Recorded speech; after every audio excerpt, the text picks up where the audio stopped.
Bonjour à tous, j'espère que vous allez bien. Bon, alors aujourd'hui les amis, j'ai beaucoup d'infos à vous partager et très peu de temps. Alors on va essayer de ne pas le perdre. Je vais vous parler de Sarkozy, je vais vous parler de Clémence Guettet, je vais vous parler de Chalgoumi mes amis. Alors restez dans les parages, on va bien rigoler. Oh, qu'est-ce qu'on va rigoler. Mais avant de commencer, j'avais quelque chose à vous dire. Les amis, on est bientôt 17 000 à être abonnés à cette chaîne YouTube. Ah c'est beau, mais vous avez bien remarqué que j'ai dit bientôt 17 000. Eh oui, il en manque 10, on y est presque. Mais attendez, c'est quoi votre projet les gars? Vous voulez me torturer, c'est ça? Me laisser à deux doigts des 17 000 et me regarder espérer? Bande de saligots, non c'est pas bien, c'est vraiment pas bien. Allez les gars, abonnez-vous, comme ça on dépasse les 17 000 et c'est plié. Bon, alors on va passer au premier extrait. Vous allez voir celui-là, il est vraiment pas mal. On a là Nicolas Sarkozy, ancien président de la République, qui est allé se faire interviewer dans l'émission de Guillaume Blé et qui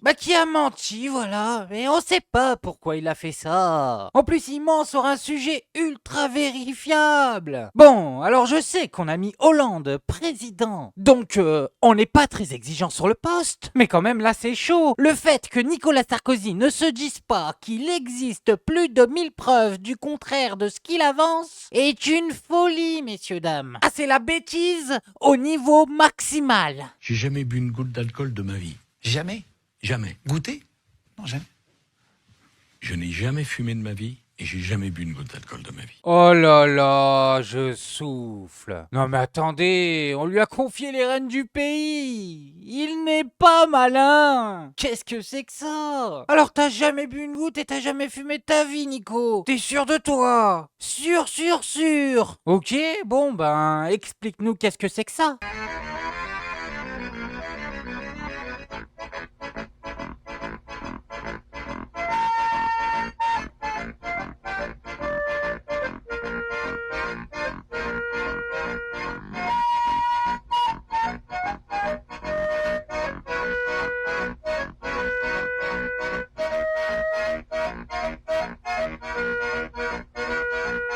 Bon, alors avant qu'il nous explique que dans les verres il y a du jus de pomme et que les cigarettes et les cigares sont en chocolat, j'aimerais vous exposer ma théorie sur Nicolas Sarkozy, les amis. Et attention, elle est très sérieuse. Moi, je pense que Nicolas Sarkozy, en fait, ils l'ont trouvé dans une lampe. Non mais attendez, réfléchissez 2 secondes. Ils ont frotté 3 fois et il est sorti.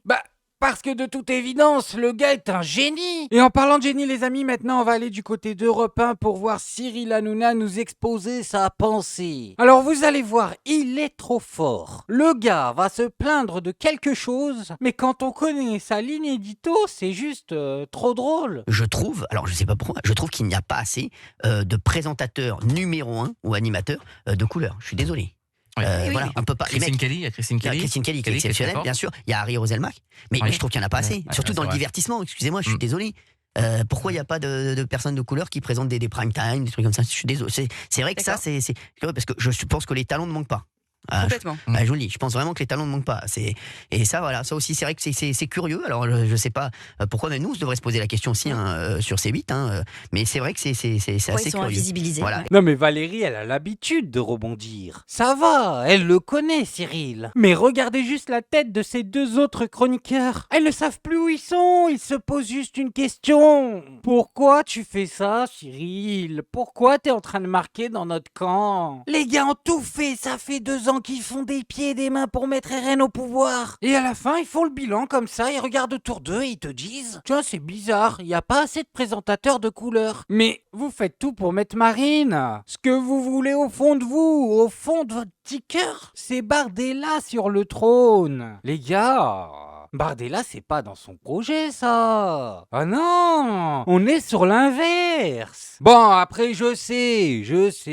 Ils disent juste ça pour gratter un peu plus d'auditeurs. Jamais ils ne le feront. Eh oui, Cyril, ne nous prends pas pour des dindons. C'est qui le patron? Qui est le patron? C'est lui. Il est présentateur numéro 1 de la chaîne. Il possède une partie de la chaîne. Il possède des boîtes sur le côté. Arrête un peu. Si tu veux engager les présentateurs que tu veux, tu les engages. Non, pas pas à moi. Cyril Hanouna, s'il veut, il prend un caissier, au hasard, un sans talent. Il lui donne un prime time, il le fait tenir pendant 2 heures en live, et personne ne l'en empêchera. Qu'est-ce qu'il me raconte, celui-là? Y a pas assez de présentateurs de couleur. Mais passe des coups de fil, engage des gens, arrête de nous saouler. Tu vas bien en trouver qui sont à droite.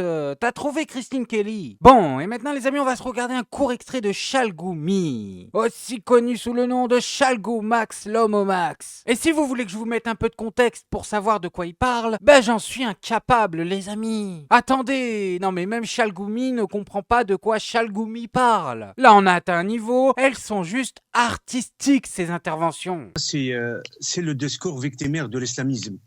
La République, elle donne l'accès à toutes les femmes musulmanes et non musulmanes pour avoir l'accès, parce que apprendre... Attendez, qu'est-ce qu'il vient de dire? Non mais en même pas 10 secondes, c'est fou. Ah, je vous avais prévenu, le gars est un artiste. À chacune de ses interventions, il arrive à nous sortir une nouvelle phrase mythique. La République donne accès aux femmes pour avoir accès, c'est ça qu'il a dit? La République, elle donne l'accès à toutes les femmes musulmanes et non musulmanes pour avoir l'accès, parce que... Ouais, c'est bien ça qu'il a dit. La République donne l'accès pour avoir l'accès. Mais c'est quand même dingue, parce que Chalgoumi passe sa vie à faire des discours. Il devrait avoir atteint un petit niveau au bout d'un moment. C'est quoi ça? Non, je suis désolé. Moi, je suis sûr, il fait exprès. Apprendre et aller à l'école, c'est un devoir divin vis-à-vis de la foi musulmane et vis-à-vis aussi de la République, c'est un devoir. Pour moi, cet individu... Ah, c'est un devoir, Chalgoumax. Bah, laisse-moi te dire que je crois que t'as pas fait tes devoirs, toi. Moi, je suis d'accord avec lui, les amis. Il faut aller à l'école, c'est important. C'est le futur, l'un des piliers de la nation. Mais quand même, le premier qui devrait y aller, c'est lui. C'est triste de le dire, c'est l'islamisme qui l'incarne, c'est la haine. C'est la lâcheté, c'est laquelle la lâcheté? Quand on laisse les musulmans s'engangréner par l'islamisme. Parce que l'islam, c'est pas l'islamisme. La majorité des musulmans, ils rejettent totalement ces propos. La République, elle est là pour donner l'accès, pour permettre à toutes nos jeunes filles d'avoir leur diplôme, d'étudier en dignité avec égalité hommes et femmes. La loi de 2004, elle n'était pas faite pour les musulmans, elle était faite pour la neutralité de tout le monde. Ça, c'est clair. Mais il utilise ce discours victimaire pour gangréner, irrespectueux, et ça, c'est la confrontation de l'islamisme pour diviser la société. Ouais. Bon bah Chalgou, je vais pas te mentir, hein. Le bilan, c'est chaud. Ah mais ça sert à rien de se voiler la face. Sans mauvais jeu de mots. Tu n'as pas le niveau. On n'a rien compris à ce que t'as dit, c'est simple. Bon, il y a vaguement le sujet de l'école qui s'est dégagé de la discussion, mais pour le reste, je crois simplement que tu n'as pas mis les mots dans le bon ordre. Bon, pour cette fois, on te pardonne, mais la prochaine fois, fais un petit effort. Bon, et maintenant les amis, on va passer sur un discours de Clémence Guettet. Parce que entre Sarkozy et Chalgoumi, je le sais, vous étiez à 2 doigts de prendre un Doliprane. Mais à la place, les amis, ce que je vous propose, c'est un discours de Clémence. Eh oui, vous allez voir, ça va vous relaxer. Alors là, elle va nous parler des paillassons, de l'extrême droite du pays. Ma langue a fourché. C'est fou, ça n'arrive jamais. Nous, insoumis, quand on va se battre sur le budget, ça n'est pas théorique. Et Seb en a parlé dans son intervention de manière très touchante et très émouvante, parce qu'en fait, quand on vient dans l'hémicycle, on vient chargé de celles et ceux qui nous disent qu'avec l'inflation, ils s'en sortent plus, qu'ils n'arrivent pas à se chauffer. On vient en pensant à celles et ceux qui, encore dans notre pays, meurent de la rue et dans la rue. On vient en pensant aux parents qui se privent de repas pour nourrir leurs enfants. On vient chargé de tout ça. Donc c'est une bataille politique qui, pour nous, est absolument fondamentale. Et c'est pour ça qu'on y met beaucoup de cœur. En face de nous, on a le Rassemblement national, maintenant qui sont extrêmement nombreux. Et puis au milieu, et alors ça c'était vraiment lunaire, normalement un bloc macroniste, qui était complètement absent. On ne sait pas si c'était parti en vacances, s'ils se désintéressent du truc. Visiblement, ils ont été un peu vexés par la dissolution dont ils n'avaient pas été prévenus par leur chef, le monarque Macron. Toujours est-il qu'ils n'étaient pas là. Mais en fait, ils n'étaient pas là parce qu'ils sont très sereins. Parce que le RN, l'extrême droite, fait le boulot à leur place. Sur la question budgétaire, ils n'ont pas besoin d'être là parce que M. Chenu prend la parole et dit « Heureusement que nous sommes là, députés d'extrême droite, pour protéger les intérêts des gens qui payent trop d'impôts. Heureusement que nous sommes là pour empêcher le pays de crouler sous les taxes, etc. etc. » On a eu des aveux comme ça, mais je veux dire très nets. Enfin, ils ne se cachent même plus de cette alliance qui existe entre eux, puisque l'extrême droite, historiquement, ce sont les larbins des milliardaires. Ça a toujours été, j'ai fait une émission cette semaine avec Johan Chapoutot, qui fait d'ailleurs la préface de ce bouquin.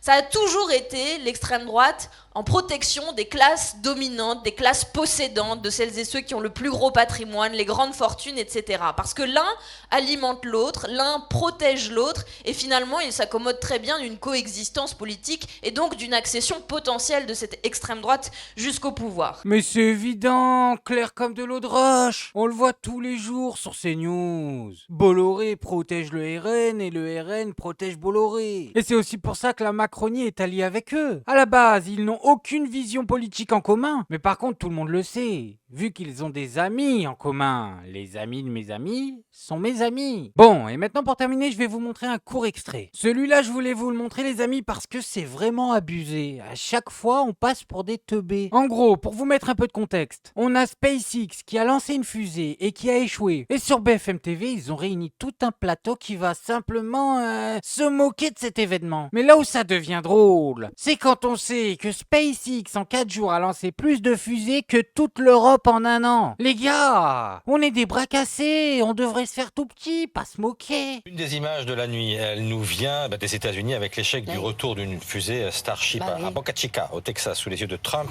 invité par Elon Musk. Mais oui, c'est ça. Prononcé, c'est pas mal. C'est un peu Garcimore, en fait. Des fois ça marche, des fois ça marche pas. 6e vol d'essai de la fusée géante. Vous savez que normalement une partie du lanceur revient sur Terre.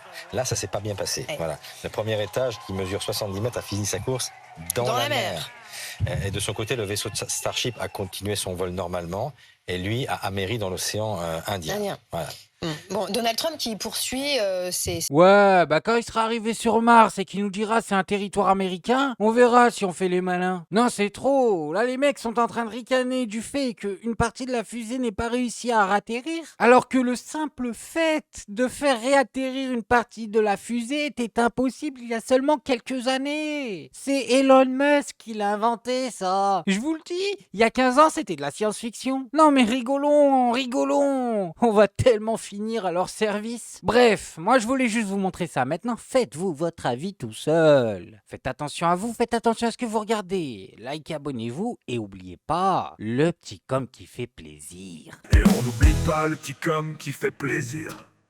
Non, le petit com qui fait plaisir. On n'oublie pas le petit com qui fait plaisir. Non, celui-là on l'oublie pas.